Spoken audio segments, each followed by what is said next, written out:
बच्चों, मेरा नाम पुनीत मिश्रा है और स्टार्ट करते हैं पॉलिटी की जो फर्स्ट क्लास है, बिल्कुल इंट्रोडक्शन क्लास है। तो चलिए जल्दी इसको स्टार्ट करते हैं। ये हमारा जो संसद भवन है, जिसको आप देख ही रहे होगे, जो नया बिल्कुल नया बना हुआ है।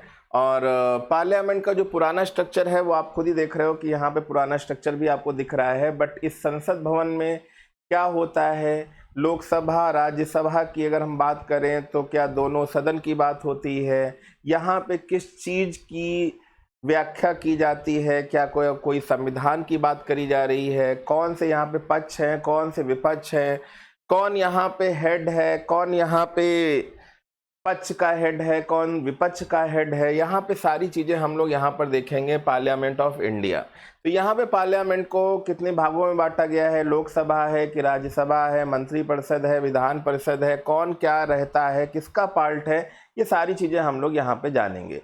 तो पार्लियामेंट ऑफ इंडिया के बारे में अगर हम लोग यहाँ पर जानना चाहते हैं तो चलिए स्टार्ट करते हैं बहुत ही जल्दी और बहुत ही अच्छी सी क्लास स्टार्ट करते हैं। ठीक है, तो चलिए यहाँ पर स्टार्ट करते हैं। जो फर्स्ट लेक्चर है इंडियन पॉलिटी का, कॉन्स्टिट्यूशन वाला पार्ट, जैसी शुरुआत कहाँ से हुई है, ये पॉलिटी जैसा शब्द कहाँ से आया है, इसके बारे में भी हम लोग डिस्कशन करेंगे। तो चलिए यहाँ पे डिस्कशन करते हैं कि यहाँ पर ऑरिजिन ऑफ पॉलिटी का ऑरिजिन कहाँ से हुआ है, कहाँ से इसकी स्टार्ट हुई है, राज व्यवस्था का उद्भव कहाँ से हुआ है। तो अगर हम पॉलिटिकल फिलॉसफी की बात करें, राजनीतिक दर्शन की बात करें, राजनीतिक दर्शन, यह चित्र और यह भावना कहाँ से उदय हुई है और कहाँ से स्टार्टिंग हुई है। तो एथेंस में हम लोग बात करते हैं सुकरात ने तो ऐसा कोई ग्रंथ नहीं लिखा, बट हाँ, उनके शिष्य जो प्लेटो थे जो उनकी ही बातों को लिखते थे। बट अगर देखा जाए तो उनकी बातों को लिखते थे या अपनी बातों को भी समझा के लिखते थे, सुकरात जी का ही नाम डालते थे। और इनकी जो दो बुक है, एक है रिपब्लिक बुक है जिसको आप यहाँ पे देख रहे हो, एक है द एकेडमी। फिर प्लेटो के ही शिष्य की अगर हम लोग बात करें तो प्लेटो के शिष्य कौन थे, अरस्तु थे। अरस्तु की भी हमारे पास अगर यहाँ पे देखें तो एक बुक में देखते हैं सिकंदर, अलेक्जेंडर थर्ड। और यही अगर देखा जाए तो पॉलिटिक्स के जनक भी थे, इसलिए इन्हें राजनीति विज्ञान का जनक मानते हैं, फादर ऑफ पॉलिटिकल साइंस। तो फादर ऑफ पॉलिटिकल साइंस कौन है, अरस्तु हैं, ध्यान रखिएगा, फादर ऑफ पॉलिटिकल साइंस अरस्तु। और यही जो पॉलिटिकल साइंस है, यही जो राजनीति विज्ञान है, यही हमारी राज्य व्यवस्था का एक संभावना जनक है। ठीक है, जहां से संभावनाएं व्यक्त करी गई और वहीं से हमारे पास एक राज्य व्यवस्था का स्ट्रक्चर आया। और राज्य व्यवस्था का स्ट्रक्चर अगर हम देखें तो राज और उसकी व्यवस्था, मतलब राज्य की जो व्यवस्थाएं हैं, जो नियम और कानून वहां पे बनाए जाते हैं, किसी एक जिले की हो, चाहे एक राज्य की हो, चाहे एक देश की हो, जो भी स्ट्रक्चर, जो भी नियम और जो भी पॉलिसी यहाँ पर बच्चों बनाई जाती हैं, जिसके द्वारा एक राज्य को चलाया जाता है, वह नियमावली ही राज्य व्यवस्था कहलाती है। तो यहाँ पर अगर हम बात करें तो भाई एक राज्य की व्यवस्था भी किस पे डिपेंड करती है। तो यहाँ पे हम वीडियो की बात करें तो कन्वेंशन 1933 में किन किन चीज़ों को लेकर बात करी गई है, चाहे भूभाग हो, चाहे जनसंख्या हो, वहाँ की सरकार, और यहाँ पे संप्रभुता की बात कर रहे हैं। ठीक है, निर्णय लेने की स्वतंत्रता। ठीक है, तो यहाँ पर अगर हम बात करें तो जो मौलिक नियमों के समूह को हम संविधान कहते हैं। एक स्ट्रक्चर आपको ये बहुत अच्छा सा दिख रहा होगा, या दूसरा स्ट्रक्चर हम यहाँ पे बात कर दें तो यहाँ पे लिखा है किसी राज्य की व्यवस्था के संचालन के लिए जो निर्मित मूलभूत कानूनों का जो समूह है वो क्या कहलाता है बच्चों, तो वह संविधान कहलाता है। Constitution of set of fundamental law design to government the system of a state. तो यहाँ पर बच्चों अगर हम बात करें तो यहाँ पे बहुत सारे मूलभूत ढांचे बनाए गए हैं जो बहुत सारे मौलिक अधिकारों से बने हुए हैं। उन्हीं का एक जो सेट है या समूह है वो क्या कहलाता है बच्चों, संविधान कहलाता है। ठीक है, और एक संविधान क्या है, एक राज्य को चलाने वाले वह नियम है, जिसमें पर्टिकुलर एक भूभाग एरिया की बात करी गई है, एक पॉपुलेशन की बात करी गई है। जैसे हम लोग उत्तर प्रदेश के एक भूभाग की बात करते हैं जहाँ पे इस समय 25 करोड़ की जनसंख्या कहीं ना कहीं बिलोंग कर रही है। ठीक है। तो यहाँ का मुख्यमंत्री कौन है, यहाँ का गवर्नर कौन है, वहाँ के राज्य को चलाया कैसे जाए, ये सारा स्ट्रक्चर यहाँ पे संविधान में दिया होता है। अब यहाँ पे देखें अगर संविधान के टाइप्स, मतलब टाइप्स ऑफ कॉन्स्टिट्यूशन, कॉन्स्टिट्यूशन भी मतलब जो संविधान है या पॉलिसी है वो किस टाइप की बनाई गई है और कैसे बनाई गई है, इनके बारे में भी हम लोग यहाँ पर देखते हैं। तो या तो पॉलिसी क्या होता है, जैसे घर में अगर हम लोग पापा मम्मी की बात करते हैं तो पापा मम्मी कोई लिखित किताब नहीं लिखते हैं, ना दीवार पे कुछ लिख देते हैं कि ऐसा कुछ होना चाहिए, ठीक है। बट कहीं पे अगर हम किसी ऑफिस में जाते हैं, किसी ऑफिस का प्रशासन और शासन की बात करते हैं, तो ऑफिस और प्रशासन में पहले ही नियम और शर्तें लिखी होती हैं कि भाई इस ऑफिस में आपको किस टाइम आना है, किस टाइम पंचिंग करनी है, कितना काम करना है, आपका शेड्यूल है, कितनी क्लासें लगी हुई हैं, कितना काम आपको करना है और आपको जब जाना है तो पंचिंग करके जाना है। तो वहाँ पर नियम और कानून लागू होते हैं। उसी तरह से अगर हम लोग देखते हैं जैसे घर के नियम और कानून कैसे होते हैं, वो भाई अनरिटन कॉन्स्टिट्यूशन होते हैं, वो अनरिटन कॉन्स्टिट्यूशन होते हैं। पर किसी ऑफिस में जाते हैं तो वहां पे हम लोगों को रिटन कॉन्स्टिट्यूशन मिलता है, नियम और शर्तें जो होती हैं। तो भाई लिखित संविधान क्या होता है, लिखित संविधान क्या होता है, रिटन कॉन्स्टिट्यूशन क्या होता है। तो दस्तावेज को एक सीरीज वाइज बिल्कुल एक क्रमबद्ध रूप में जो लिखा जाए तो वो हमारा क्या हो जाएगा, रिटन संविधान। मतलब लिखित, लिखा गया, पेन से लिखा गया, कागज पे लिखा गया। तो एक कागज पे लिखा हुआ, पेन से लिखा हुआ जो दस्तावेज है वही तो हमारा डॉक्यूमेंट्स है, कॉन्स्टिट्यूशन है। जैसे हम इंडियन कॉन्स्टिट्यूशन की बात करें या अमेरिकन कॉन्स्टिट्यूशन की बात करें तो written in the form of series of document, ठीक है, क्लियर। अब अगर हम इसमें देखें भाई हमारे घर में क्या है, भाई आज हमारे घर में नवरात्र की पूजा हो रही है, किस तरह से पूजा होगी, क्या खाना है, क्या पीना है, व्रत में क्या खाना है, कितने दिन का व्रत रखना है, वो हमारे क्या है, सब रीति रिवाजें ही तो हैं। उपयोग और परंपराओं के कारण जो भी शामिल होता है वो अलिखित संविधान हमारे हैं, अनरिटन है, अनरिटन कॉन्स्टिट्यूशन है। भाई पहले के जो राजा महाराजा थे डेली सत्ताएं चेंज होती थी, चाहे हम जब यूरोपियों की बात कर लें या मुस्लिमों का आक्रमण की बात कर लें, चाहे मोहम्मद बिन कासिम हो, चाहे आपने बात करें हो जो मोहम्मद गोरी हो, मोहम्मद गोरी से भी पहले जो भी आए, फिर उस मोहम्मद गोरी के बाद कुतुबुद्दीन ऐबक ले लो, चाहे इल्तुतमिश को ले लो, चाहे रजिया सुल्ताना के ले लो, चाहे बलबन की बात कर लें, चाहे अलाउद्दीन खिलजी की बात कर लें, चाहे मोहम्मद बिन तुगलक की बात कर लें, चाहे खिजर खां की बात कर लें, चाहे बहलोल लोदी की बात कर लें, फिर मुस्लिम शासक की बात कर लें, चाहे बाबर की बात कर लें, चाहे हुमायूं की बात कर लें, चाहे अकबर की बात कर ले, चाहे शाहजहां की बात कर ले, चाहे जहांगीर की बात कर ले, चाहे बहादुर शाह जफर की बात करें या उसके पहले बहादुर शाह जफर के पहले औरंगजेब था, सबने अपने अपने शासन काल में जैसा चाहा जजिया कर लगाया, कोई लिखित तो था नहीं, ठीक है। जिसने जो चाहा अपने हिसाब से नौरोज त्यौहार किसी ने स्टार्ट कराया, किसी ने बंद कराया, किसी ने जजिया कर लगवाया, किसी ने किसी टाइप के टैक्स लगाए, वो सब अलग अलग क्या थे, अनरिटन कॉन्स्टिट्यूशन थे। अनरिटन मतलब किसी न किसी तरह से कुछ पॉलिसी और नीतियां बनाई और लगा दी गई। बट यहाँ पर अनलिखित कॉन्स्टिट्यूशन किसकी बात करी गई है, जैसे ब्रिटिश संविधान की बात करी गई है, कनाडा है, इजराइल है, न्यूजीलैंड है, सऊदी अरेबिया है। रीति रिवाजें यहाँ पे ज़्यादा मायने रखते हैं, ठीक है। अब यहाँ पे बात कर रहे हैं यूनिटरी कॉन्स्टिट्यूशन की बात करें या फेडरल कॉन्स्टिट्यूशन की बात करें, तो यह अगर हम बात करें यहाँ पे बच्चों, यहाँ पे बात करते हैं तो एक ब्रिटिश संविधान से पूर्व एकल प्राधिकरण की स्थापना करना। भाई ब्रिटिश संविधान क्या था, तो unitary constitution establish single authority, तो यहाँ पे एक सिंगल अथॉरिटी की बात करी गई है। और फेडरल कॉन्स्टिट्यूशन की किसकी बात करी गई है, तो यह संघ सरकार और राज्य सरकार के उदाहरण के बीच सत्ता साझा करता है, ठीक है। मतलब its share power between union government and state government, जिसमें अगर हम बात करें चाहे यूनाइटेड स्टेट हो, चाहे कनाडा हो, चाहे ऑस्ट्रेलिया हो, उसकी बात करते हैं हम लोग, ठीक है। तो यहाँ पर अगर हम बात करें तो दुनिया का सबसे लार्जेस्ट कॉन्स्टिट्यूशन कहाँ का है, तो दुनिया का सबसे लार्जेस्ट कॉन्स्टिट्यूशन कहाँ का है, तो वो हम लोग इंडिया की बात करते हैं। और इंडिया में आपने देखा होगा जब भाई 26 जनवरी 1950 की बात करते हैं, तो पूरी तरह से जब संविधान लागू हुआ था तो हमारे पास 395 क्या था, 395 हमारे पास क्या थे, तो 395 बेटा हमारे पास क्या था, तो 395 हमारे पास क्या थे, तो वो आर्टिकल थे। वो क्या थे बेटा, आर्टिकल थे, 8 शेड्यूल थे और 22 पार्टों में बांटा गया था, जिसके अंदर कई सारे आर्टिकल आते हैं।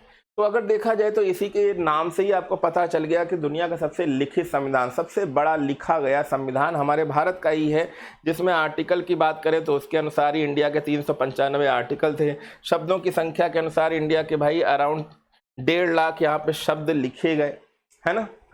और जैसे यहाँ पे लिखा जाता है कि भाई संविधान किसने लिखा, तो कई बार बाबा भीमराव अंबेडकर की बात कर देते हैं, ऐसा नहीं है। वहाँ पे उनको जो शब्दावली है, लिखा किसी और ने है, बोली किसी और ने है, बताया किसी और ने है, तो यहाँ पे कहीं ना कहीं एक उद्देश्य है, जो उद्देश्य के हिसाब से किसने क्या क्या लिखा था।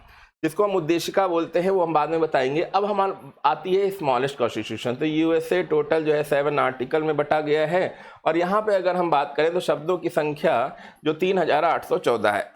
लेटेस्ट कॉन्स्टिट्यूशन की बात करें तो लेटेस्ट कॉन्स्टिट्यूशन में बच्चों अगर हम देखें तो वो नेपाल में है, क्योंकि नेपाल में 20 सितंबर 2015 में लेटेस्ट कॉन्स्टिट्यूशन बना। पर अभी आपने देखा होगा जो जेनजी का प्रदर्शन था, वो किस लिए हुआ, वो भी आप लोग उसको पढ़ सकते हैं हमारे आशीर्वाद के चैनल पे। तो आशीर्वाद के चैनल को सब्सक्राइब करिएगा, और फिर बहुत अच्छे अच्छे वीडियो मिलते रहेंगे, जो लेटेस्ट वीडियो होंगे और जल्दी ही आपको लेटेस्ट मिलते रहेंगे। तो चैनल को सब्सक्राइब करते रहें और हमारे चैनल बने रहें बहुत अच्छी इंफॉर्मेशन के साथ।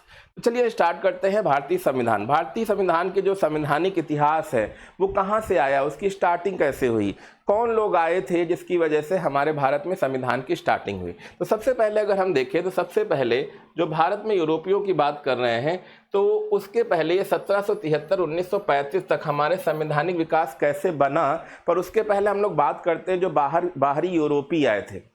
मतलब बाहरी यूरोपीय का मतलब जो विदेशी आए थे।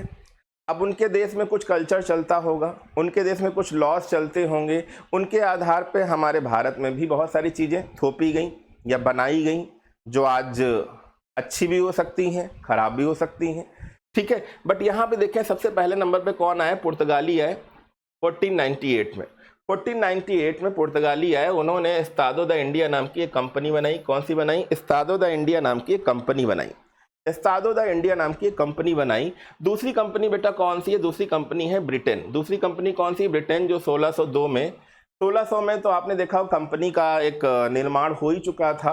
1602 में कहीं ना कहीं अगर देखा जाए तो इंडिया की स्टार्टिंग हुई, और पहुंचने में भी काफ़ी सारा टाइम लगा, चीज़ें बसी कैसे, बहुत सारी चीज़ें हैं। पर इस कंपनी का नाम है ईस्ट इंडिया कंपनी, जो बाद में अगर देखा जाए तो यही एक रीज़न है, ईस्ट इंडिया कंपनी, जिसकी वजह से हमारे वहाँ लॉ, चार्टर, अधिनियम, एक्ट, बहुत सारी चीज़ें बनी।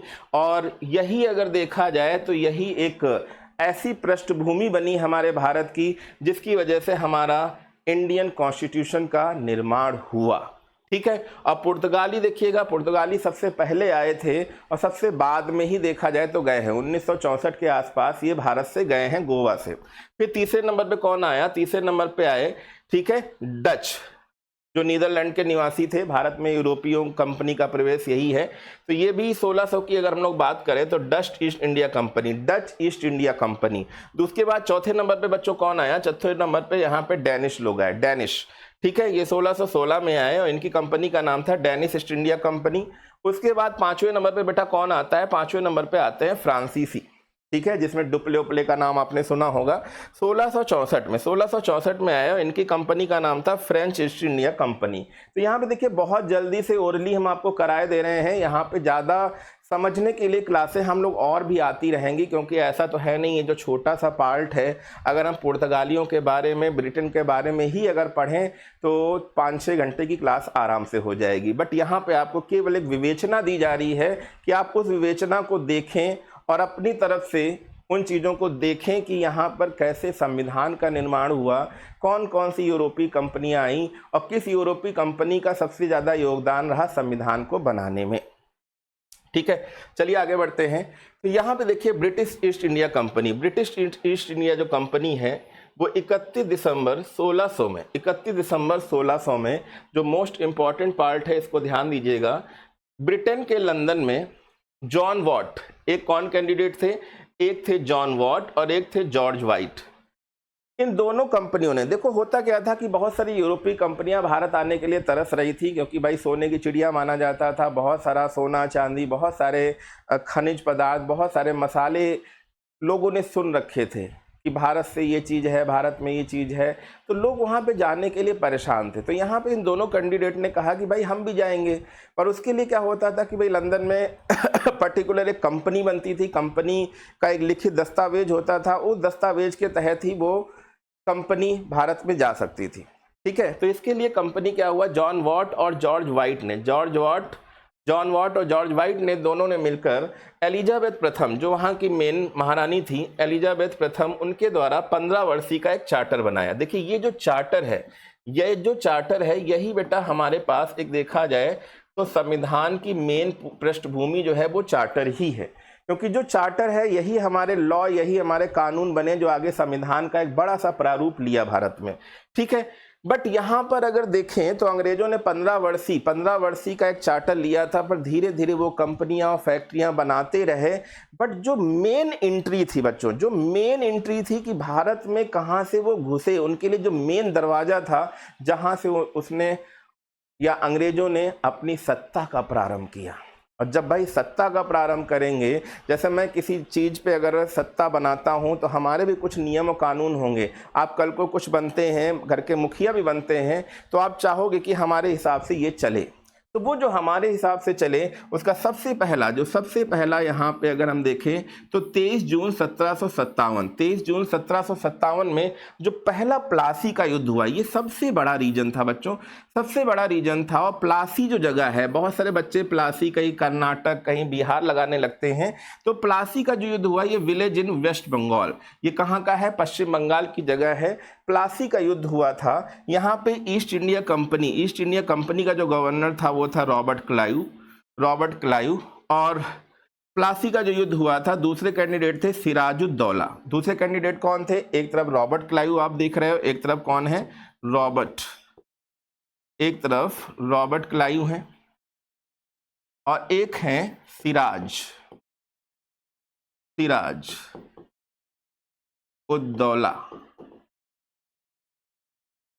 सिराजुद्दौला। इनके बीच में युद्ध हुआ और इस युद्ध का सबसे बड़ा परिणाम हुआ कि उसी का एक रिश्तेदार जिसको हम लोग मीर जाफर बोलते हैं, ये अंग्रेजों का एक पपेट नवाब बन गया, एक कठपुतली के रूप में काम करने लगा। और जो दूसरा सबसे बड़ा, अगर हम बात करें, पहला युद्ध तो हम लोगों ने देख ही लिया 23 जून 1757। और एक चीज ध्यान रखिएगा, 1757 कभी भी याद ना रहे तो आप क्या करोगे, 1757 याद ना रहेगा तो 1757 के बाद ये तो आप सभी को याद रहता है ना, 1857 की क्रांति।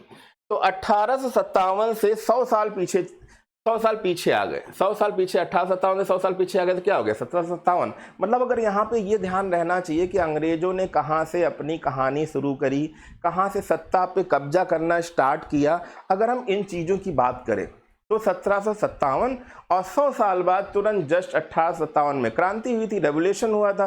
तो आराम से आपको याद रहेगा कि 100 साल पहले अंग्रेजों ने सत्ता प्लासी के युद्ध के जरिए, रॉबर्ट क्लाइव के अंडर में और सिराजुद्दौला के युद्ध के साथ, मीर जाफर के पप्पेट नवाब बनने के साथ उनकी सत्ता स्टार्ट हुई। ठीक है, तो यहाँ तक हम लोगों ने पढ़ा कि ईस्ट इंडिया कंपनी, ये देखिए EIC लिखा है, कई बार बच्चे पूछे सर EIC क्या है, east India company, Robert Clive governor था, सिराजुद्दौला के बीच में जो युद्ध हुआ, ये पहली कड़ी थी जहाँ से अंग्रेजों ने अपने नियम कानून बनाए। इस कंपनी ने अपने नियम कानून बनाए और सब डायरेक्ट जनता को लूटना स्टार्ट किया। मेन मकसद यही था, जनता को लूटना। ध्यान से सुनिए, जनता को लूटना मेन मकसद था। फिर दूसरी जो कड़ी बन के आई, दूसरी कड़ी क्या बन के आई भाई, सिराजुद्दौला की हम लोग बात कर ही रहे थे। ठीक है, मेन कड़ी आई बक्सर, जो 22 अक्टूबर 1764 की बात कर रहे हैं, जो 22 अक्टूबर 1764 की बात कर रहे हैं, 22 अक्टूबर 1764 की बात कर रहे हैं। ये हमारे पास भाई 1757, 23 जून 1757 की अगर हम बात करें तो प्लासी का युद्ध था, उसके बाद 1764 में बक्सर। अब बक्सर क्या है, तो सिटी ऑफ बिहार में एक जगह है बक्सर। ठीक है, तो बक्सर के युद्ध में क्या हुआ, उस समय ईस्ट इंडिया कंपनी का जो गवर्नर था वो था हेक्टर मुनरो। कौन था, ईस्ट इंडिया कंपनी का जो गवर्नर था वो कौन था, हेक्टर मुनरो। और यहाँ पे सबसे बड़ी बात थी ना, ज्वाइंट सेना थी। ज्वाइंट सेना में क्या थी, ठीक है, बंगाल का जो नवाब था मीर कासिम भाई, मीर जाफर के बाद मीर कासिम वगैरह, ये लोग बहुत परेशान हो चुके थे भाई। बंगाल के नवाब ने, अवध के नवाब शुजाउद्दौला, मुगल बादशाह शाह आलम द्वितीय, इन तीनों की सेनाएं, अब मुगल साम्राज्य कमजोर हो ही चुका था, इन तीनों की सेनाएं, कोई टेक्नोलॉजी नहीं थी, इनके पास टेक्नोलॉजी थी, बंदूक थे, हथियार थे, बहुत सारी चालाकियां भी थी। ठीक है, पैसों की ताकत थी, दिमाग भी चला लेते थे। यहाँ वाले थोड़े से दिमाग इतना नहीं चला पाते थे। ठीक है, क्योंकि भारत में हमेशा ही रहा है कि भाई इतनी चालबाजी नहीं आती है, ठीक है, पर इन्होंने कुछ ऐसा दिमाग चलाया जिसकी वजह से 1765 में इलाहाबाद की संधि व बंगाल में द्वैध शासन स्टार्ट हुआ। द्वैध शासन मतलब एक तरफ कंपनी का शासन और एक तरफ इनकी मिलीजुली सत्ता का शासन हो गया, ठीक है। तो भाई कंपनी ये तो शासन करेंगे ही, साथ में ये भी शासन करेंगे, पर ये ऐसे हेड हो गए कि भैया चाहे हमारी सेना रखो, पैसा तुम ही दोगे, ठीक। कंपनी में जो भी आप कमाओ धमाओ वो भी आप कंपनी को ही दोगे, ठीक है। तो सत्ता भले तुम करो पर पैसे हमें देने हैं। तो यहाँ पे इन चीज़ों की बातें अगर हम देखें, इन चीज़ों की अगर हम बातें देखें तो यहाँ पर ये चीज़ें आप समझ गए होंगे कि ये जो फर्स्ट और सेकंड, एक प्लासी का युद्ध और एक बक्सर का युद्ध, अंग्रेज़ों की एक पर्टिकुलर हुकूमत, अंग्रेज़ों की एक पर्टिकुलर जो हुकूमत थी जो शासन करने के लिए तैयार थी, वो यहाँ पे तैयार हो चुकी थी, ठीक है। अब यहाँ पे देखें जो बक्सर का युद्ध हुआ था, मैंने अभी बताया ना बक्सर का युद्ध कब हुआ था। बक्सर का युद्ध हुआ 1764 में बिहार में, 1765 में इलाहाबाद की संधि हुई और बंगाल में द्वैध शासन स्टार्ट हुआ। तो देखिए सबसे पहले ये बहुत ही इंपॉर्टेंट पॉइंट है, बहुत ही इंपॉर्टेंट पॉइंट है, इसको ध्यान रखिएगा। बहुत ही इंपॉर्टेंट पॉइंट है जिसमें अंग्रेजों के द्वारा क्या हुआ, भूभाग पर पूरी जनसंख्या संप्रभुता सरकार, ठीक है, भूभाग जनसंख्या संप्रभुता सरकार, ये क्या हो गया, राज्य की व्यवस्था, उसके नियम, ठीक है, और राज्य की व्यवस्था हेतु कानून का निर्माण, ये सब किसके द्वारा किया गया, ब्रिटिश संसद द्वारा स्टार्ट कर दिया गया। और जो भी अधिनियम बनाए गए, जो भी अधिनियम या जो भी एक्ट बनाए गए, वो भारत की संवैधानिक यात्रा की पहली कड़ी थी। तो ये जो हम अंडरलाइन कर रहे हैं, ये जो सर्कल बना रहे हैं, ये बहुत ही इंपॉर्टेंट है कि यहाँ से कैसे ब्रिटिश संसद द्वारा चीज़ें स्टार्ट कर दी गई और भारत का चाहे वो जगह हो, चाहे वहाँ की जनसंख्या हो, संप्रभुता हो, सरकार हो, राज्य में सारी चीज़ों को कंट्रोल अपने हाथ में कैसे लेना था, कैसे नियम कानून बनाने थे, वो पहली बार अंग्रेज़ों को एक सत्ता मिलने से स्टार्ट हो गई। एक बड़े भूभाग पे इनका कब्जा हो गया, ठीक है। अब हम आते हैं सबसे जो इम्पोर्टेंट पॉइंट आपको दिख रहा है यहाँ पर, सबसे इम्पोर्टेंट पॉइंट अगर हम यहाँ पे डिस्कशन करते हैं, सबसे इम्पोर्टेंट पॉइंट वो है आपका रेगुलेटिंग एक्ट 1773। यही मेन कड़ी है। आप कभी भी पढ़ना स्टार्ट करते होंगे तो रेगुलेटिंग एक्ट ही पढ़ते होंगे, नाम से ही पता चल रहा है रेगुलेट कैसे करना है, रेगुलेट कैसे नियम और कानून द्वारा अपना शासन चलाना है। तो यहाँ पर अगर हम बात करें भारतीय प्रशासन में ऐतिहासिक बदलाव जो हुए, ये बहुत ही इम्पॉर्टेंट टॉपिक है, इसीलिए हम वेरी वेरी इम्पॉर्टेंट टॉपिक हम यहाँ पे लिख सकते हैं और ये आपके लिए बहुत बहुत इम्पॉर्टेंट है, बहुत इम्पॉर्टेंट है। अगर आप लोग लिख रहे हों, अगर आप लोग लिख रहे हों तो इस टॉपिक के हेडिंग जरूर डाल लीजिएगा।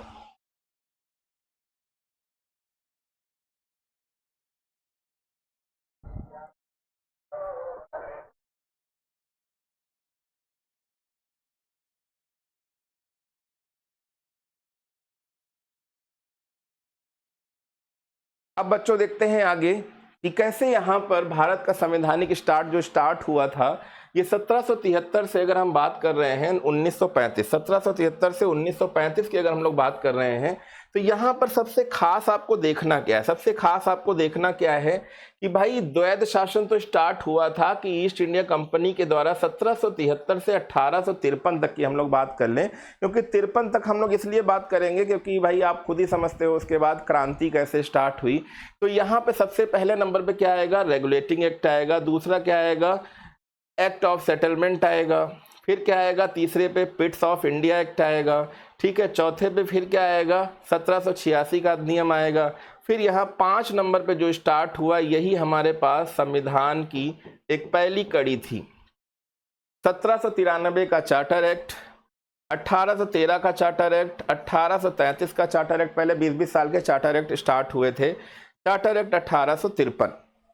इसके बाद ही रेवोल्यूशंस हो गए और रेवोल्यूशंस हो गए तो चीज़ें थोड़ी सी प्रॉब्लम हो गई, क्योंकि यहाँ पे जब रेवोल्यूशन हुआ, क्योंकि यहाँ पे आप देखिए ईस्ट इंडिया कंपनी का शासन खत्म हुआ और यहाँ पे देखिए ब्रिटिश क्राउन द्वारा अपना शासन स्टार्ट कर दिया गया, जो डायरेक्ट ब्रिटिश संसद द्वारा जारी कर दिया गया था। 1858 से 1947 तक ब्रिटिश क्राउन का ही शासन रहा।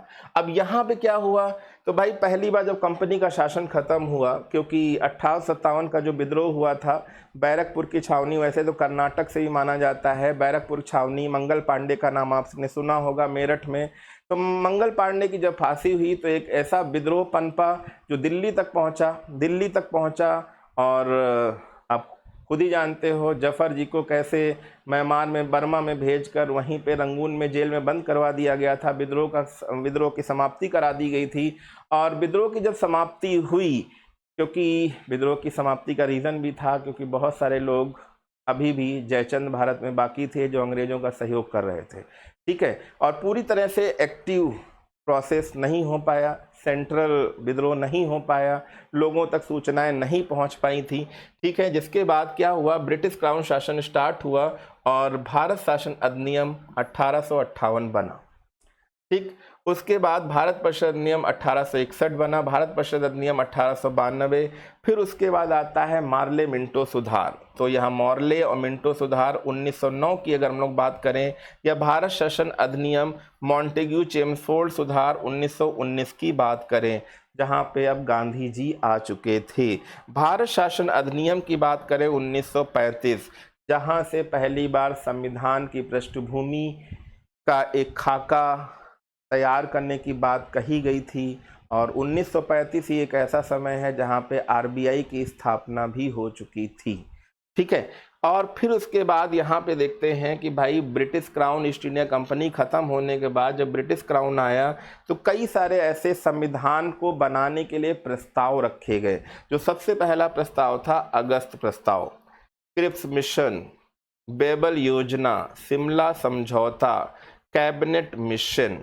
और ये जो माउंट बेटन योजना थी, तो माउंट बेटन मिशन योजना जो भी थी, ये बंटवारे के लिए भी मानी जाती है कि भारत और पाकिस्तान का बंटवारा कैसे हुआ। तो चलिए यहाँ पे बात करते हैं, बहुत बड़ा बड़ा आपको दिख रहा होगा रेगुलेटिंग एक्ट। अब हम रेगुलेटिंग एक्ट 1773 की बात कर रहे हैं, हिंदी में है, परेशान होने की बात नहीं है और बिल्कुल परेशान होने की बात नहीं है, नाम से ही पता चल रहा है रेगुलेट। अगर हम रेगुलेट की बात कर रहे हैं बच्चों, अगर हम यहाँ पे रेगुलेट की बात कर रहे हैं तो आपको खुद ही समझ में आना चाहिए कि रेगुलेट का मतलब क्या हो गया, कि किस तरह से हम रेगुलेशन, अपने रूल्स बनाएंगे और उसके द्वारा शासन करेंगे। तो यहाँ पे रेगुलेट करने की बात करें तो यहाँ पे रेगुलेटिंग एक्ट सबसे पहले हमने देखा 1773, फिर पिट्स इंडिया एक्ट 1784, फिर 1793 का चार्टर एक्ट जहाँ से स्टार्ट हो गया, फिर चार्टर एक्ट 1813 से स्टार्ट हो गया। और बीच में देखिएगा 20 साल का गैप है, ये देखिएगा 1813 से फिर 20 साल का गैप 1833 का चार्टर एक्ट, फिर 1853 का चार्टर एक्ट, यहाँ पे 20 साल का गैप।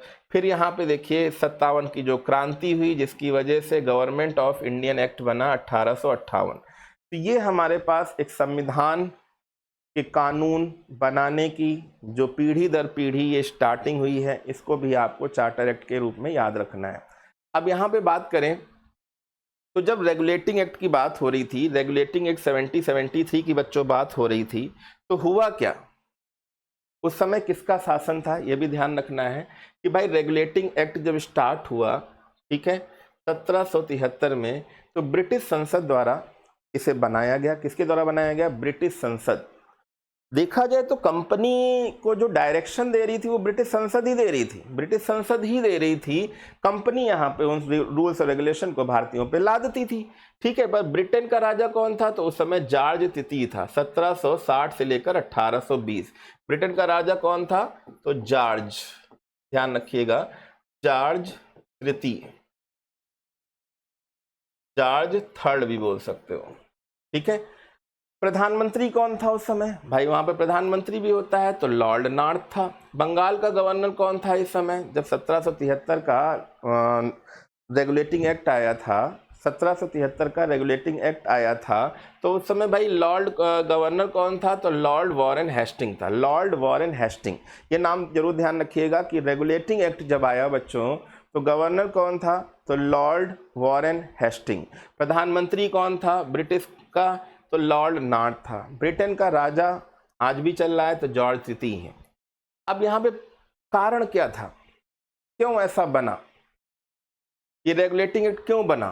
क्योंकि मैंने बताया जैसे ही प्लासी का युद्ध और ये सब चीज़ें स्टार्ट हुई थी, बक्सर का युद्ध स्टार्ट हुआ, कब्जा किया, अंग्रेजों के जो गवर्नर थे जहाजों भर भर पैसा लूट के ले जा रहे हैं, सब गिफ्ट स्वरूप। राजा महाराजा डरे हुए थे, गिफ्ट स्वरूप इनको ये हम दे दें, किसी को ये दे दें। जैसे आपने देखा कोहिनूर हीरा आज भी वहीं पे है।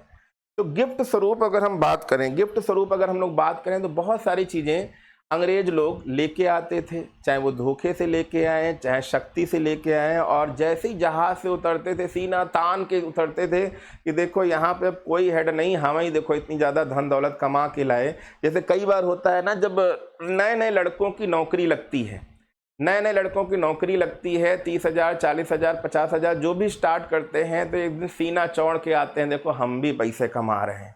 तो एक वो जो एटीट्यूड भरा हुआ था, उस एटीट्यूड के तहत देखा जाए तो जो भी उस समय महारानी हो चाहे राजा हो, वो भी परेशान होते थे कि ये तो हमसे भी ज़्यादा ताकत रखने की संभावना रखता है, डरे हुए थे।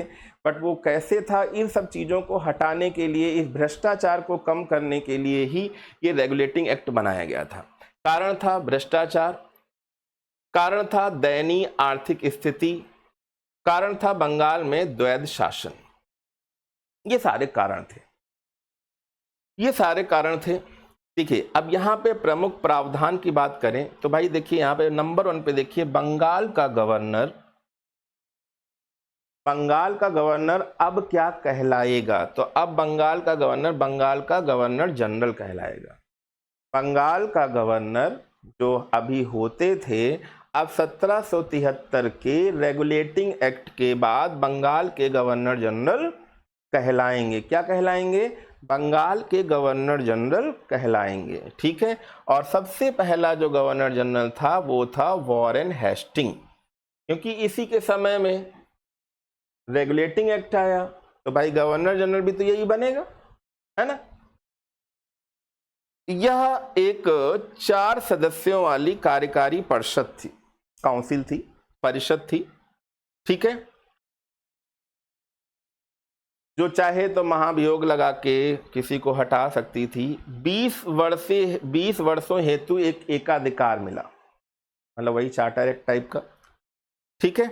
और इसी 1773 के तहत, इसी 1773 के तहत पहली बार कोलकाता में सुप्रीम कोर्ट की स्थापना भी हुई थी। इसी 1773 के रेगुलेटिंग एक्ट के तहत पहली बार कोलकाता में, जिसे पहले कलकत्ता बोलते थे, सुप्रीम कोर्ट की स्थापना हो गई। किसकी स्थापना हो गई? और उसकी जो मेन वहाँ की जज थी, ठीक है, 1774 में जब कलकत्ता में सुप्रीम कोर्ट की स्थापना हुई रेगुलेटिंग एक्ट के तहत, तो उसकी जो पहली जज थी वो थी एलिजा एम्पे। क्या नाम था? एलिजा एम्पे। और जो उनके कैंडिडेट थे, सपोर्टिंग थे, वो थे चैम्बर्स, लेमिस्टर और हाइड। उपहार, देखो मैंने कहा ना, उपहार हो, रिश्वत हो या निजी व्यापार पर पूरी तरह से प्रतिबंध लगा दिया गया था। ठीक है। उपहार, रिश्वत या किसी प्रकार का निजी व्यापार आप नहीं कर सकते। प्रतिबंध तो लगाए गए, पर जिसको आप खुद ही देख रहे हो अंग्रेजों का शासन कैसा रहा, खाना पीना, नोचना, घसोटना, लूटना, सब इन्हीं का काम था। महत्व क्या था? महत्व क्या हुआ कि भारत में ब्रिटिश संसद का प्रथम नियंत्रण यहां से स्टार्ट हो गया। ठीक है। रेगुलेटिंग एक्ट के तहत पूरी तरह से नहीं, क्योंकि क्राउन शासन आएगा तो कंपनी पे भी हो जाएगा। भारत में केंद्रीय प्रशासन भी स्टार्ट हो गया, भारत में केंद्रीय प्रशासन भी स्टार्ट हो गया। ठीक। अब यहां पर अगर आप ध्यान से फिर से एक रिवीजन करना चाहते हैं तो ध्यान दीजिएगा, कंपनी का शासन, रेगुलेटिंग एक्ट 1773। ठीक है। 1773 कंपनी का शासन। फिर दूसरे नंबर पे क्या आया, पिट्स इंडिया एक्ट 1784, ठीक। फिर क्या आया, यहीं से स्टार्ट हुआ चार्टर अधिनियम 1853। 1833 के बाद 1800 तीसरे नंबर पे ये हो जाएगा, चौथे नंबर पे ये हो जाएगा, ठीक है। तो ये एक ऐसे कड़ी यहाँ पे स्टार्ट है, ठीक है। अब यहाँ पे देखिए जो पिट्स इंडिया एक्ट आप देख रहे हो, जो हम लोग इसकी बात कर रहे थे, 73 की बात हो गई, महत्व भी हो गए, ये आप सभी लोगों ने देखे। अब यहाँ पे पिट्स इंडिया एक्ट क्या था, पिट्स किसका नाम था, कहाँ से क्या चीज़ें स्टार्ट हुई हैं, इसको हम लोग यहाँ पर देखते हैं। अगर हम लोग पिट्स इंडिया एक्ट की बात कर रहे हैं, पिट्स इंडिया एक्ट 1784, पिट्स इंडिया एक्ट 1784 की बात करें यहाँ पर, तो इसमें क्या था, कौन थे ये और क्या था इसमें, ये सारी चीज़ें हम लोग यहाँ पे देखेंगे। तो पिट्स इंडिया एक्ट 1784 की अगर बात करें, 1784 की बात करें, 1784 में ऐसा क्या था, अब यहाँ पे ध्यान दीजिएगा। 1784 देखिए यहाँ पे ये अधिनियम और एक्ट चालू हो चुके थे, जिसकी वजह से कंपनी ने अपने कानून बनाने स्टार्ट कर दिए थे, लॉ बनाने स्टार्ट कर दिए थे, जिसके द्वारा शासन और प्रशासन चलना था। यही लॉ आगे चलकर एक संविधान की अच्छी सी पृष्ठभूमि तैयार करते हैं। तो भाई देखिए, जिसे ईस्ट इंडिया कंपनी एक्ट 1784 के नाम से भी जाना जाता है, ग्रेट ब्रिटेन की संसद द्वारा पारित एक अधिनियम था। ध्यान से दीजिएगा, क्वेश्चन है, पिट्स इंडिया एक्ट 1784 था, इसका मेन उद्देश्य क्या था कि जो 1773 का रेगुलेटिंग एक्ट था, 1773 का जो बेटा रेगुलेटिंग एक्ट था, उनकी कमियों को दूर करना। मेन लाइन यहाँ पे देखिएगा, जो पिट्स इंडिया एक्ट 1784 आया, इसका मेन मकसद था कि जो 1773 में रेगुलेटिंग एक्ट बनाया गया था, वो रेगुलेटिंग एक्ट चाहे कोई भी हो, कैसा भी हो, चाहे वो 4 सदस्यों वाली कार्यकारी परिषद हो, उपहार, रिश्वत, निजी व्यापार पे कोई बात हो रही हो, अगर यहाँ पे कुछ भी कमियां रह गई हैं, उन कमियों को दूर करना था। इस एक्ट के तहत देखिए, ब्रिटिश ईस्ट इंडिया कंपनी को पहली बार ब्रिटिश सरकार के नियंत्रण में ले आया गया। पहले ये फ्री थे, पहली बार ब्रिटिश सरकार के अंडर में, नियंत्रण में ले आया गया। रीजन बहुत सारे थे, इतना पैसा कमा रहे थे, संसद को भी, वहाँ ब्रिटिश सरकार को भी बहुत लाभ हो रहा था। कहाँ एक ईस्ट इंडिया कंपनी, कहाँ इंग्लैंड, और इंग्लैंड से कहाँ आज ग्रेट ब्रिटेन की हम लोग बात कर रहे हैं। कैसे क्या चीज़ें हुई, कैसे इतना पैसा आया, सारी चीज़ें आप जानते तो है ही हो, ठीक है।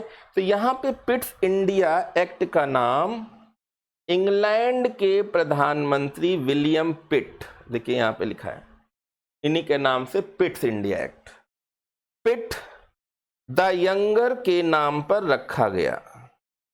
विलियम पिट नाम था, पूरा नाम था विलियम पिट द यंगर के नाम पर रखा गया, ठीक है।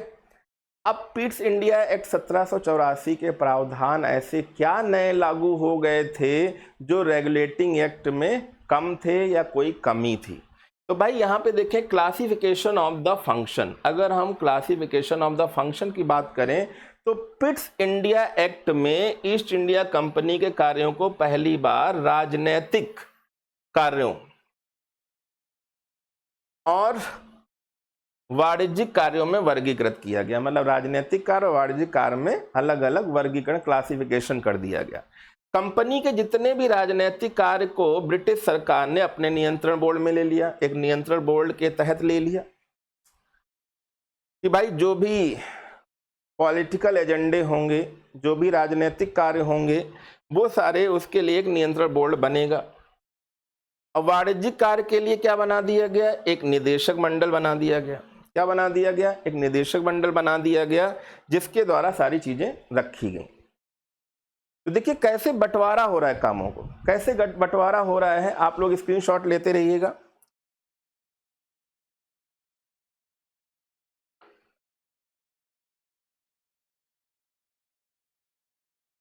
कैसे चीजों का बंटवारा हो रहा है, ध्यान दीजिएगा, कैसे चीजों का बंटवारा हो रहा है।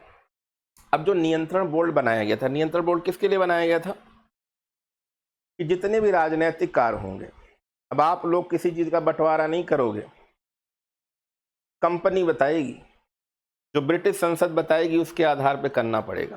तो देखिए क्या क्या थे। अब देखिएगा यहाँ पे क्या क्या थे, उनके बारे में डिस्कशन करेंगे, क्या क्या चीजें थी। तो यहाँ पे देखिए जो कंट्रोल बोर्ड बनाया गया था, कंट्रोल बोर्ड बोल रहे हैं भाई, कंपनी के नागरिक, सैन्य, राजस्व मामलों पर नियंत्रण रखने के लिए बोर्ड ऑफ कंट्रोल को बोर्ड ऑफ कंट्रोल के रूप में जाना जाता है। इस बार नियंत्रण बोर्ड में 6 सदस्य भी शामिल कर लिए गए। राजकोष का चांसलर भी होगा, राज्य का एक सचिव भी होगा और क्राउन द्वारा नियुक्त प्रीवी काउंसिल के 4 सदस्य भी होंगे। ठीक है, ये सबसे बड़ा इंपॉर्टेंट पॉइंट है। राज्य के सचिव को नियंत्रण बोर्ड का अध्यक्ष बनाया गया, राज्य के सचिव को नियंत्रण बोर्ड का अध्यक्ष भी बनाया गया और बोर्ड को कंपनी के नागरिक, सैन्य और राजस्व से संबंधित सभी मामले, बोर्ड को कंपनी के नागरिक, सैन्य और राजस्व से संबंधित सभी मामलों को नियंत्रित करने का पूरा अधिकार दिया गया। ठीक है बच्चों, बहुत इंपॉर्टेंट पॉइंट है, लिखते रहिएगा, याद करते रहिएगा। इसकी कंपनी के सभी कागजात तक पहुंच थी, इस कंपनी के सभी कागजात तक पहुंच थी और सभी प्रेषणों के लिए नियंत्रण बोर्ड द्वारा अनुमोदित होना अनिवार्य था। अब दूसरा डुअल सिस्टम क्या था, दोहरी प्रणाली क्या थी। तो दोहरी प्रणाली में देखिएगा, कंपनी का प्रतिनिधित्व कोर्ट ऑफ डायरेक्टर द्वारा, कंपनी का प्रतिनिधित्व क्या था, कोर्ट ऑफ डायरेक्टर द्वारा किया गया, कोर्ट ऑफ डायरेक्टर, और क्राउन का प्रतिनिधित्व बोर्ड ऑफ कंट्रोल द्वारा किया गया था। एक कोर्ट ऑफ डायरेक्टर है, ध्यान दीजिएगा, कोर्ट ऑफ डायरेक्टर, और एक बोर्ड ऑफ कंट्रोल। दोहरी प्रणाली, ध्यान दीजिएगा, यह भी एक दोहरी प्रणाली थी। इस प्रकार एक दोहरी नियंत्रण, दो तरफ से कंट्रोलिंग हो रही थी, कोर्ट ऑफ डायरेक्टर के द्वारा भी और बोर्ड ऑफ कंट्रोल के द्वारा। कहां से बच के जाओगे, पर फिर भी बहुत सारे तरीके थे। कोर्ट ऑफ डायरेक्टर और बोर्ड ऑफ कंट्रोल के बीच एक कड़ी के रूप में काम करने के लिए, एक मीडिएटर के रूप में काम करने के लिए 3 निदेशकों वाली एक गुप्त समिति की स्थापना की गई थी। 3 निदेशकों वाली एक गुप्त समिति की स्थापना भी की गई थी, ध्यान रखिएगा बच्चों। अब भारत में इसका क्या असर पड़ा, क्या फायदा हुआ, क्या घाटा हुआ, भाई कुछ एडवांटेज भी होंगे तो कुछ डिसएडवांटेज भी होंगे।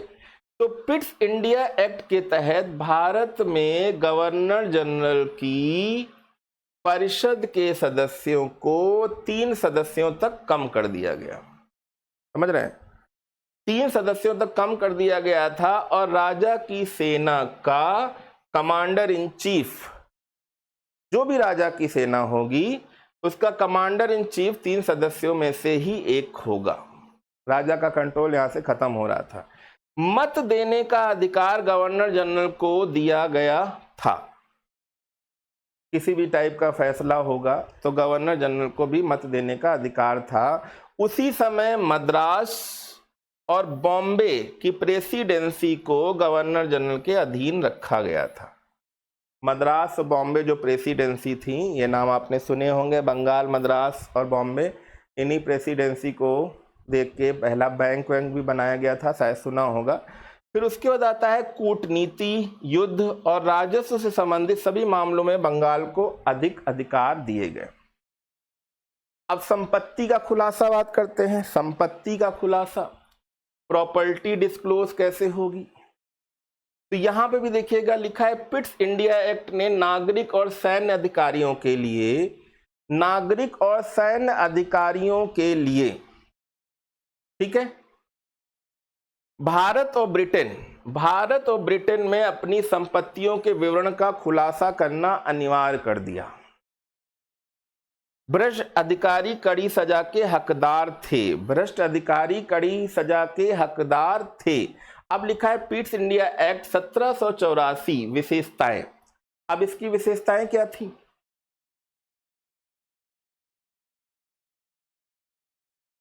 अब इसकी विशेषताएं की क्या थी, तो पिट्स इंडिया एक्ट 1784 के जो फीचर्स थे उसको बहुत इंपॉर्टेंट है, इसको जरूर नोट डाउन कर लीजिएगा कि भाई पिट्स इंडिया एक्ट की कुछ विशेषताएं इस प्रकार थी। किस प्रकार थी? जैसे भारत में ब्रिटिश संपत्ति शब्द का पहली बार प्रयोग किया गया। सोचिए, भारत में ब्रिटिश संपत्ति हो गई, रहे कहीं और रहे, संपत्ति ब्रिटिश की हो गई। कंपनी के मामलों और प्रशासन को ब्रिटिश सरकार के सीधे नियंत्रण में लाया गया। कंपनी के मामलों और प्रशासन को ब्रिटिश सरकार के सीधे नियंत्रण में लाया गया। देख रहे हो, कंपनी के जितने भी मामले हो या प्रशासन को ब्रिटिश सरकार के सीधे नियंत्रण में लाया गया। अभी तो देखिए रेगुलेशन होगा तो और चीजें चेंज होंगी। गवर्नर जनरल की परिषद के सदस्यों को 4 से घटाकर 3 कर दिया गया। 4 से घटाकर कितना कर दिया गया? 3 कर दिया गया, जिससे किसी भी निर्णय पर बहुमत प्राप्त करना आसान हो गया। पहले तो 2-2 बराबर हो जाते थे, अब 3 है तो या तो एक तरफ 1 रहेगा या 2 रहेंगे। सिंपल था, पर इसके कुछ दोष भी थे, डिफेक्ट भी थे। पिट्स इंडिया एक्ट में निम्नलिखित कमियां क्या थी कि भाई नियंत्रण बोर्ड हो या निदेशक मंडल के बीच नियंत्रण की सीमाओं में कोई स्पष्टता नहीं थी।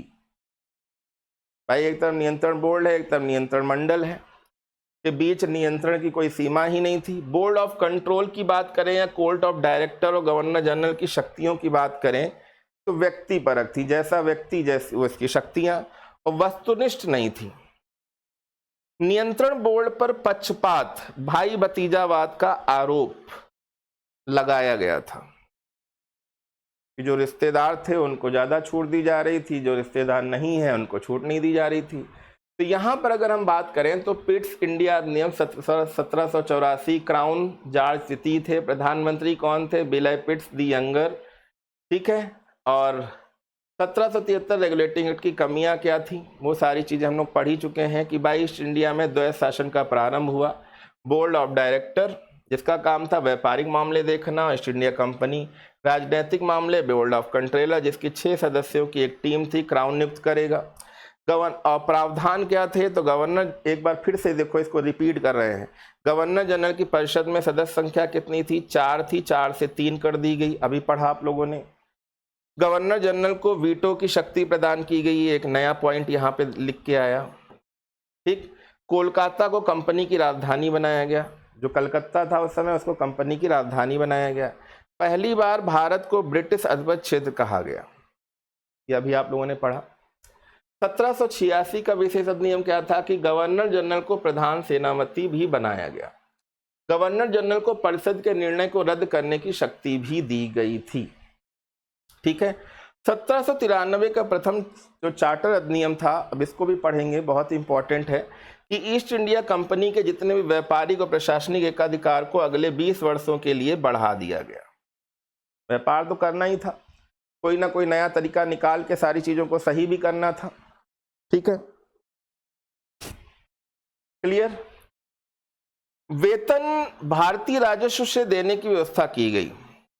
अब देखिएगा सबसे बड़ा पॉइंट यहां पे क्या दिख रहा है कि हम कुछ नहीं देंगे, जो भी भारतीय राजस्व आ रहा है उसी से दो। अब इसमें क्या है, भारतीय राजस्व से दिखाना भी है कि कितना आया है, उसके लिए भी मारपीट करनी है, लोगों से छीनना भी है, लूटना भी है, तो और अपनी सैलरी भी निकालनी है। जब अपनी सैलरी निकालनी है तो भाई दुख तो दिए जाएंगे, ठीक है। तो ईस्ट इंडिया कंपनी के व्यापारिक अनुमति प्रदान करने की शक्ति मिली और अन्य कंपनियों को भारत में व्यापार करने देना, ये सारी चीजें दी गई। इसको भी नोट कर सकते हैं आप लोग।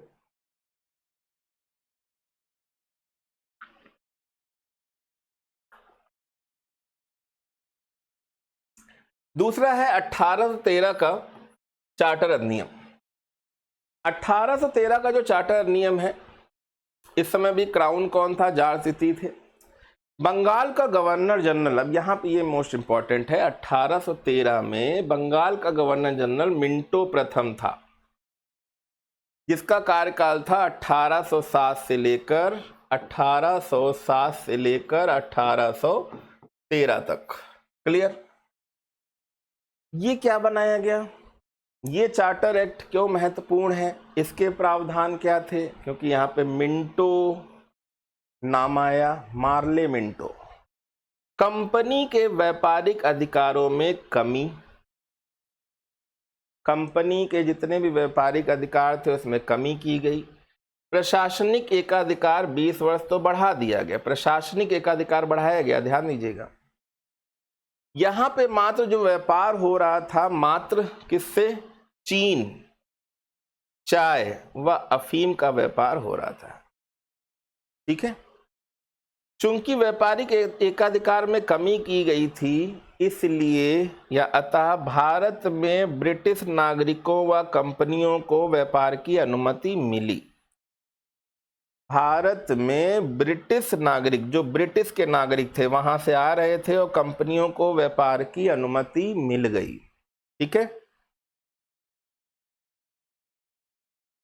व्यापारिक कंपनियां भारत आए, शिक्षित लोगों की इसमें आवश्यकता थी और पहली बार मैकाले के द्वारा या कंपनी के द्वारा, आप समझ सकते हो, मैकाले, लॉर्ड मैकाले का नाम सुना ही होगा, शिक्षा पर भी पहली बार 1 लाख रुपए खर्च किए गए।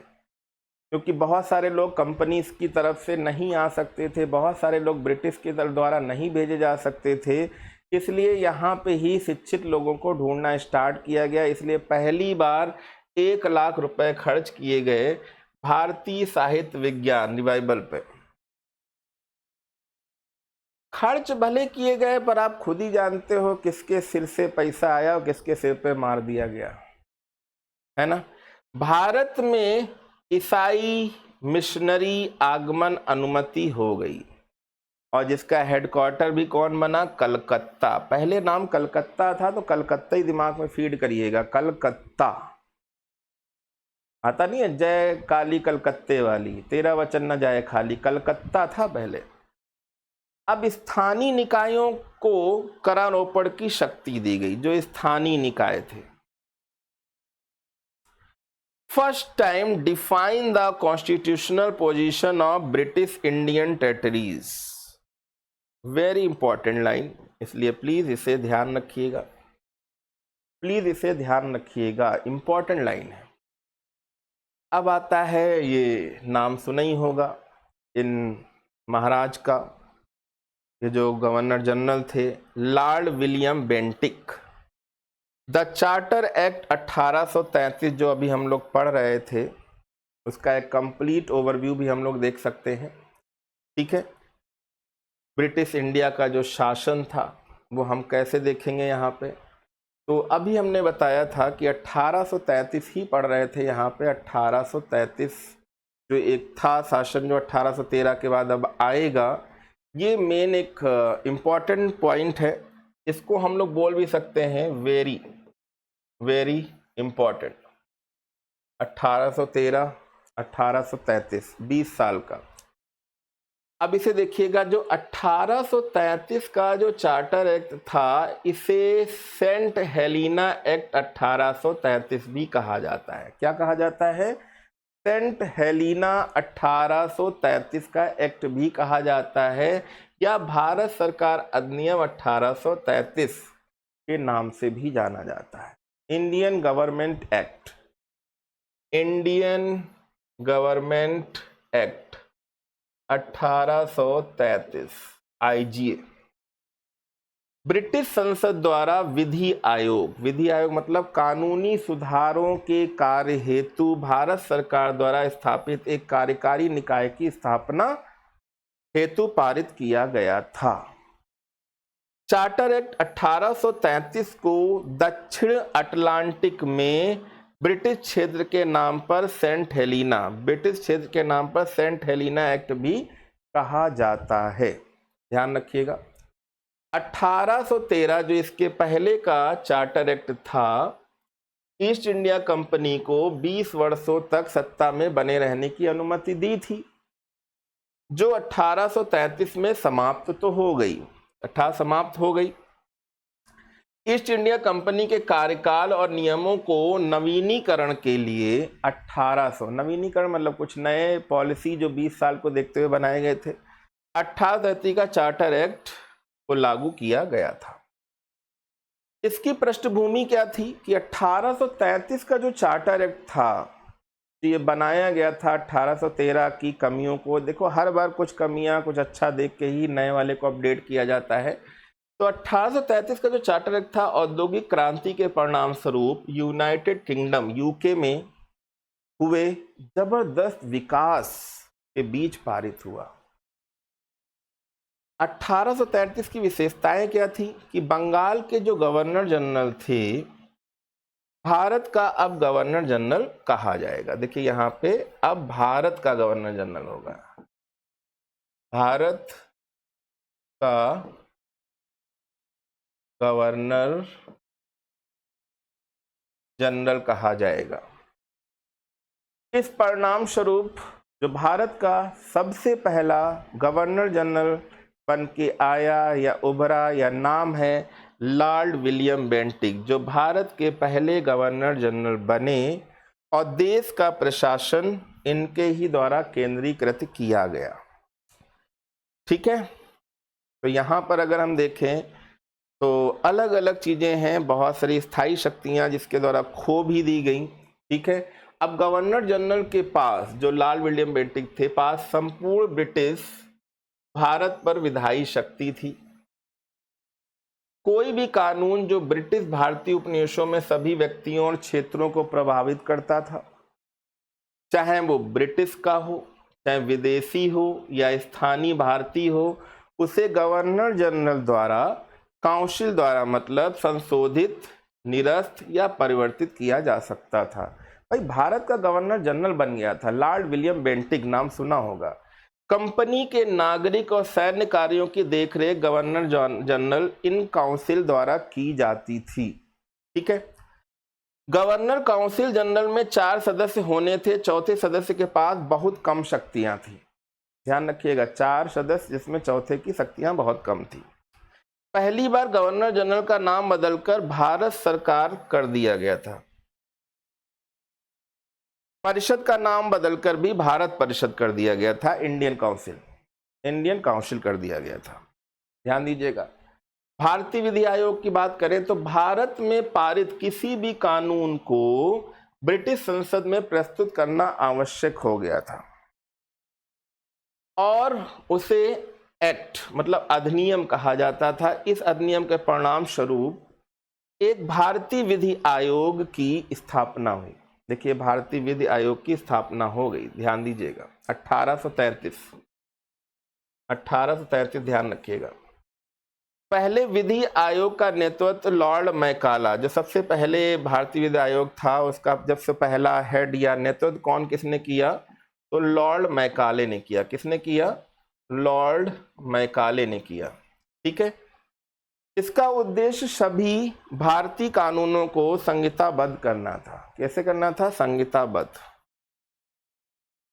सरकारी कर्मचारी जो भारतीय हैं उन्हें क्या फायदा होगा, उनको क्या डिसएडवांटेज, या भारतीयों को देश की सरकार में भाग लेने की अनुमति देने की दिशा में पहला कदम था। कौन? 1833। फायदा अंग्रेजों का ही था।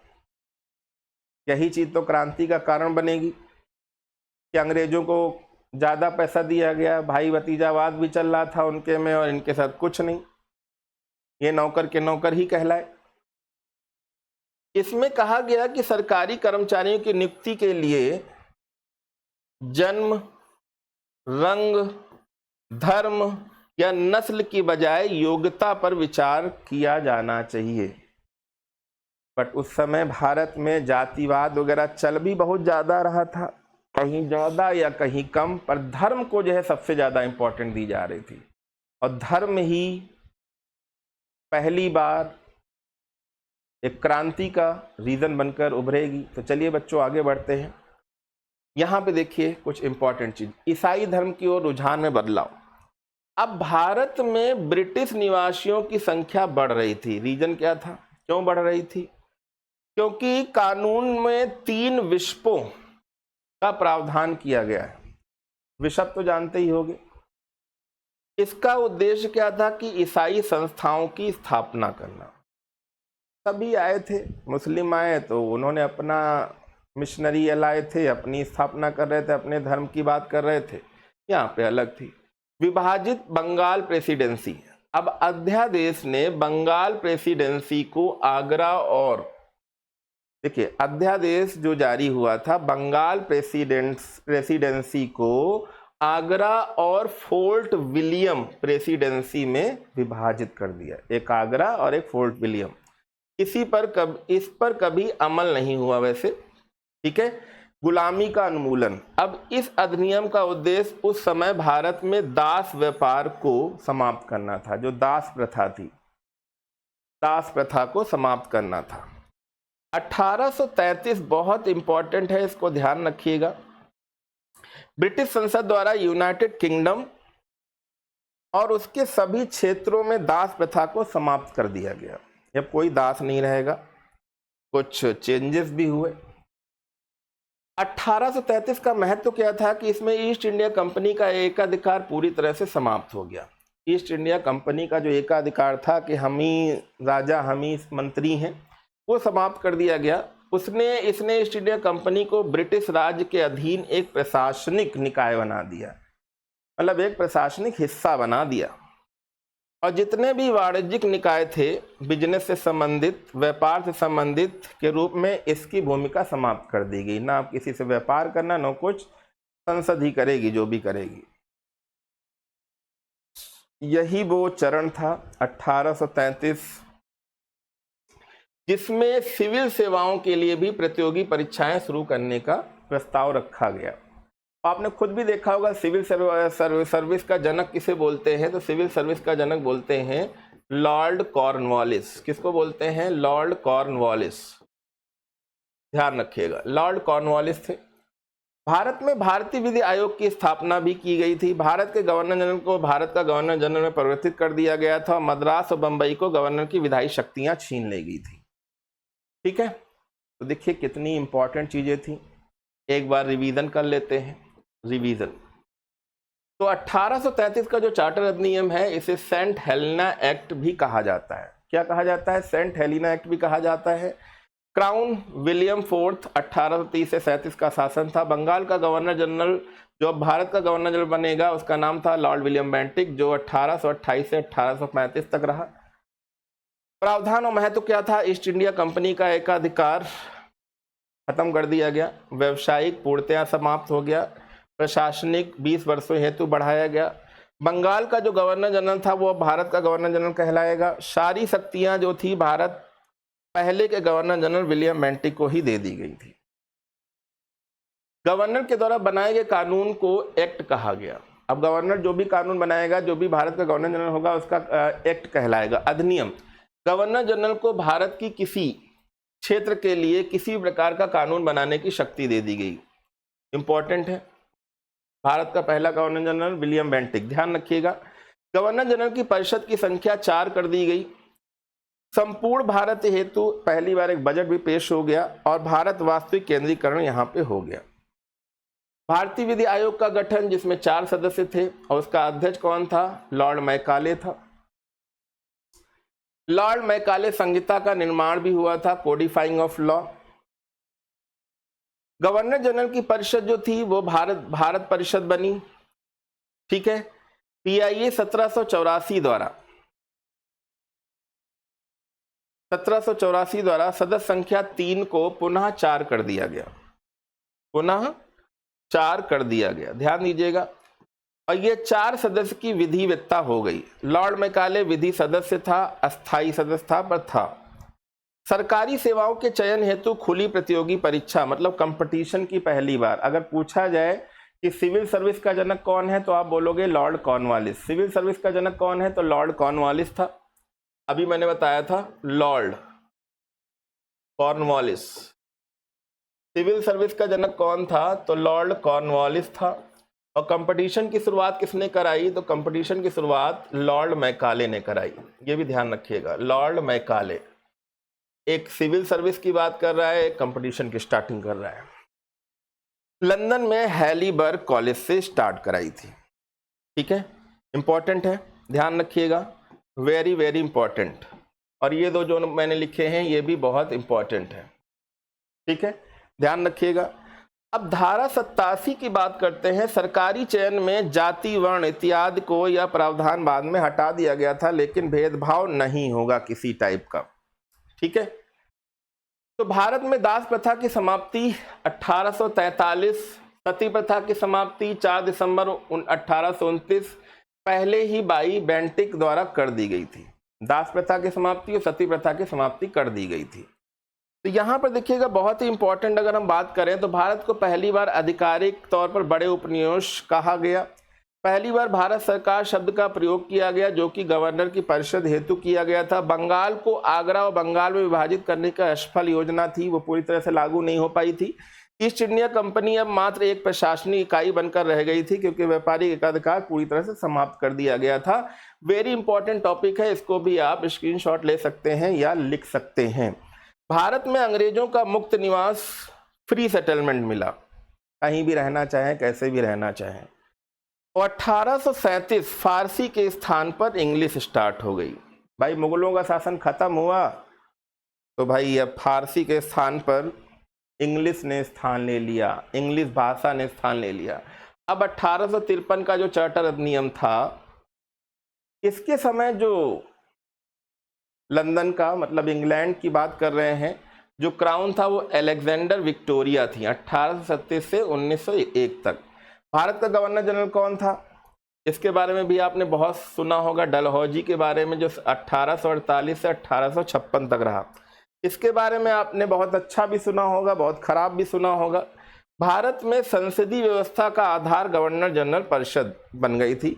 एक पार्ट कौन सा था, गवर्नर जनरल परिषद था, और दूसरा कौन सा था, विधान परिषद का गठन, जिसमें 12 सदस्य थे और ये एक छोटी संसद की तरह थी, एक छोटी संसद की तरह थी। अब यहाँ पे ध्यान देते रहिएगा, कंपनी के प्रशासनिक अधिकारों को अनिश्चित काल के लिए बढ़ाया गया। कंपनी के प्रशासनिक अधिकारों को अनिश्चित काल के लिए बढ़ाया गया तथा ब्रिटिश क्राउन कभी भी शासन ले सकता है, और रीजन बना 1857 की क्रांति। अब आईसीएस हेतु लिखित परीक्षा का, इंडियन सिविल सर्विस, ये जो आईसीएस लिखा हुआ है, इंडियन सिविल सर्विस की बात करी गई है। इंडियन सिविल सर्विस लिखित परीक्षा का आयोजन, ठीक है, पेट्रोजन राइट खत्म किया गया, ठीक है, और इसकी जगह मैकाले समिति सिफारिश 1854 लागू हुई और भारतीय हेतु प्रसंविधाबद्ध उच्च सेवा में प्रवेश शुरुआत कर दी गई। 1853 से 22 लंदन में, 1923 में भारत में ये चीजें स्टार्ट कर दी गई। महत्वपूर्ण पदों हेतु प्रतियोगी परीक्षा के माध्यम से अब नियुक्तियां होने लगी, इसीलिए कंपटीशन की शुरुआत किसने करी, तो हमेशा ध्यान न रखिएगा, मैकाले। विधि सदस्य को परिषद का पूर्ण सदस्य बनाया गया, विधि सदस्य को परिषद का पूर्ण सदस्य बनाया गया, और कोर्ट ऑफ डायरेक्टर या प्रोविंस नए बनाने का अधिकार मिल गया, जैसे Punjab, Sindh, Assam, Burma central province थे। कंपनी के जो बोर्ड और डायरेक्टर की संख्या को कम किया गया, वह 6 लोगों की नियुक्तियां सीधे क्राउन द्वारा की जाएंगी। ठीक है। अब आ गया भारत शासन एक्ट। अब ये भारत शासन एक्ट क्या था, क्योंकि इसके बीच में बहुत बड़ा बवाल हो गया, जिसको हम लोग इतनी देर से बोल रहे हैं। 1857 का रेगुलेशन, क्रांति, मंगल पांडे, बैरकपुर छावनी, रानी लक्ष्मीबाई, तात्या टोपे, ऐसे नाम आपने सुने होंगे, बहादुर शाह जफर। खतरनाक नाम है, बट चीज़ों में यूनिटी ना होने की वजह से पासा पलट गया, नहीं तो देश कब का आज़ाद हो जाता। क्राउन कौन था, विक्टोरिया थी। पीएम कौन था, पामस्टर्न थे। Presented by Lord Stanley. Bharat का गवर्नर जनरल कौन था, लॉर्ड कैनिंग था। यही पहला वायसराय भी बनेगा, लॉर्ड कैनिंग। 1856 से लेकर 1862 तक। घोषणा क्या हुई कि भाई 1 नवंबर 1858 से शाही दरबार इलाहाबाद, शाही दरबार कौन, इलाहाबाद, इसे भारतीय शिक्षित वर्ग के द्वारा भारतीय मैग्ना कार्टा कहा गया। ये इंपॉर्टेंट है, ध्यान रखिएगा। 1 नवंबर 1858 इसे भारतीय शिक्षित वर्ग के द्वारा भारतीय मैग्ना कार्टा कहा गया। रीजन क्या था, 1857 का विद्रोह और कंपनी की नीतियां, क्या रीजन रहा चेंज होने के लिए? अब देखिए, ईस्ट इंडिया कंपनी के शासन की पूरी तरह से यहाँ पर समाप्ति कर दी गई, पूरी तरह से यहाँ पे समाप्ति कर दी गई। ठीक है, तो ईस्ट इंडिया कंपनी पूरी तरह से, और पिट्स जो एक्ट चल रहा था द्वैध शासन की भी पूरी तरह से यहाँ पर समाप्ति हो गई। ठीक है, और सीओडी और बीओसी की भी समाप्ति हो गई। सीओडी मतलब कोर्ट ऑफ डायरेक्टर, और बोर्ड ऑफ कंट्रोल को भी पूरी तरह से खत्म कर दिया गया। और ये जो गवर्नर जनरल था, वो अब क्या कहलाएगा? गवर्नर जनरल की जगह अब वायसरॉय ऑफ इंडिया कहलाएगा, वायसरॉय ऑफ इंडिया। क्लियर? 1857 के बाद ये चेंजेस हुए। यह सम्राट द्वारा नियुक्ति व सम्राट का भारत में एक सेक्रेटरी भी होगा, ये सेक्रेटरी ऑफ स्टेट को रिपोर्ट करेगा। प्रथम वायसराय कौन बन गया? अब लॉर्ड कैनिंग बन गया। प्रथम वायसराय कौन बन गया? तो लॉर्ड कैनिंग बन गया प्रथम वायसराय। लॉर्ड कैनिंग कौन बन गया? Lord Canning. अब लिखा है office of secretary of state for India in UK, Bharat के लिए सचिवालय यूके में बना। यह भारत के मामलों को सर्वाधिक बड़ा निकाय था, जिसका प्रमुख भारत ही का ही सचिव था, कैबिनेट मंत्री, या प्रथम यहाँ का लॉर्ड कौन था? स्टैनली था। सदस्यों का जो वेतन था, सदस्यों को जो वेतन मिलता था यहाँ के, वो भारतीय कोष से ही मिलता था। इंडियन सिविल सर्विस इसके अंडर में था, इंडियन सिविल सर्विस इसके अंडर में था। भारत में मुगल पूरी तरह से समाप्त कर दिए गए थे। डॉक्ट्राइन ऑफ लैप्स की भी पूरी तरह से समाप्ति हो गई थी, डॉक्ट्राइन ऑफ लैप्स। ठीक है, तो डॉक्ट्राइन ऑफ लैप्स मतलब व्यवगत का सिद्धांत, या जो हड़प नीति बोली जाती थी ना, जैसे झांसी का या कई जगह पे डलहौजी ने चलाया था ना हड़प नीति, वो पूरी तरह से समाप्त कर दिया गया था। The doctrine of lapse 1848-1856। भारतीय रियासतों व धार्मिक मामलों में हस्तक्षेप होगा, किसी तरह का हस्तक्षेप धर्म को लेकर नहीं होगा। तो क्राउन से संसद, संसद से भारत सचिव, भारत सचिव यूके, यूके से वायसराय, और वायसराय कौन होगा? भारत का होगा, ये ध्यान रखिएगा। तो ये वायसराय का जो पद था, ये वायसराय का जो पद था, वायसराय का जो पद था, तो गवर्नर जनरल के पद को समाप्त करके वायसराय का पद बनाया गया। और सबसे इंपॉर्टेंट है, ध्यान दीजिएगा कि लॉर्ड कैनिंग भारत के अंतिम गवर्नर जनरल और पहले वायसराय बने। लॉर्ड कैनिंग ही अंतिम गवर्नर जनरल थे और यही पहले वायसराय बने। तो ध्यान दीजिएगा, क्योंकि अब क्योंकि मतलब यहाँ पे क्या है, क्योंकि 1857 के जो विद्रोह के बाद भारत में राजनीति, 1857 के विद्रोह के बाद भारत में जो राजनीति और शासन में बड़े बड़े बदलाव हुए, उसने ईस्ट इंडिया कंपनी की नींव को पूरी तरह से खोखला कर दिया, और पूरी तरह से अगर देखा जाए तो इसको समाप्त कर दिया, और भारत सीधे ब्रिटिश क्राउन के अधीन हो गया। अब सीधे क्राउन से ही शासन होगा। भारत सरकार अधिनियम जो 1858 पारित हुआ था, जिसके तहत भारत का प्रशासन अब ब्रिटिश संसद के नियंत्रण में था, और गवर्नर जनरल के पद को हटाकर वायसराय, नाम से पता चला वायस और राय, राय तो एक बड़ी सी पदवी होती है, वायस माने क्या होता है? आवाज। जो ब्रिटिश संसद की जो आवाज होगी उसी के डायरेक्ट प्रोसेस में ये काम करेगा, कोई भी अपनी तरफ से अब कानून नहीं बनाएगा। बदला गया। ब्रिटिशों ने अब क्या किया कि फूट डालो राज करो, जो आज तक चल रहा है, कि नीति अपनाई, और सेना का पुनः निर्माण किया, क्योंकि भाई यूनिटी बनेगी। भाई बैरकपुर छावनी में कुछ गाय की चर्बी से नफरत कर रहे थे और कुछ सुअर की चर्बी से, तो भाई यहाँ पे यूनिटी बनी ना, तो यूनिटी ना हो नहीं पाए। सेना का पुनर्गठन किया और भारतीय राष्ट्रवाद का उदय हुआ, और भारतीय राष्ट्रीय कांग्रेस जैसे संगठन बने। तो यहाँ तक आपने देखा कि बहुत सारे इंपॉर्टेंट पार्ट थे जो आपने यहाँ पर देखे, और चीज़ों को यहाँ पे आपने समझा। ठीक है।